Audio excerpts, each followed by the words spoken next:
चलिए बात करते हैं यूनिट सेल्स की। अगर आपने देखा तो बहुत सारे क्रिस्टल सिस्टम्स होते हैं। In fact there are 7 crystal systems और हर क्रिस्टल सिस्टम में कहीं 2, कहीं 3, कहीं 1 यूनिट सेल देखने मिलते हैं। One of the most important crystal system is your cubic crystal system और क्यूबिक सिस्टम। क्यूबिक सिस्टम के अंदर 3 इंपॉर्टेंट यूनिट सेल होते हैं और सबसे पहला होता है आपका SCC यूनिट सेल। आप देख सकते हैं there are 8 atoms present at the corners, इसीलिए इसका नाम सिंपल क्यूबिक यूनिट सेल है। ये इतना सिंपल है कि इसमें एटम्स यानी कि पार्टिकल सिर्फ और सिर्फ कॉर्नर पर मौजूद है।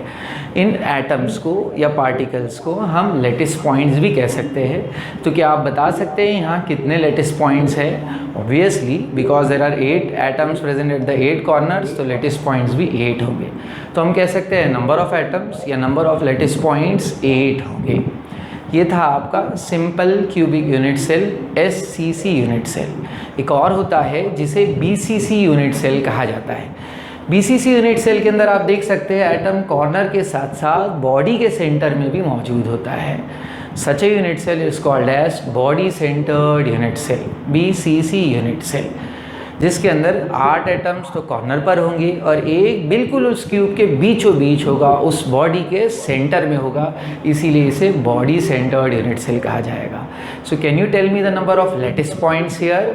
Obviously 8 atoms at the corner and 1 at the body center, तो 8 + 1 लेटिस पॉइंट्स और नंबर ऑफ एटम्स हो जाएंगे 9 यहाँ पर। और लास्टली एक होता है FCC unit cell. FCC unit cell face centered unit cell को कहते हैं, जिसमें एटम कॉर्नर के अलावा फेस सेंटर्स पर भी होते हैं।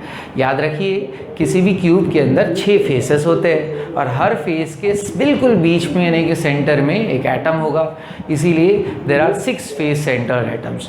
तो टोटल एटम्स कितने हुए या टोटल लेटिस पॉइंट्स कितने हुए?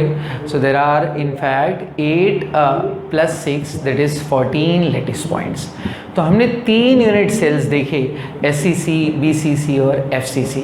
उसमें से जो SCC है वो बहुत ही बेसिक है, बुनियादी है, इसीलिए उसे प्रिमिटिव यूनिट सेल भी कहा जा सकता है। और BCC और FCC non primitive unit cell कहलाए जाते हैं। याद रखिए प्रिमिटिव के अंदर एटम सिर्फ और सिर्फ कॉर्नर पर मौजूद होते हैं और नॉन प्रिमिटिव में कॉर्नर के अलावा भी कहीं मौजूद होते हैं। ज़्यादातर जो मेटालिक स्ट्रक्चर्स होते हैं, सॉलिड ही होते हैं, उसके अंदर हमें FCC और कभी कभार BCC स्ट्रक्चर्स या यूनिट सेल्स देखने मिलते हैं। आई होप आपको 3 बुनियादी यूनिट सेल्स समझ में आ गए।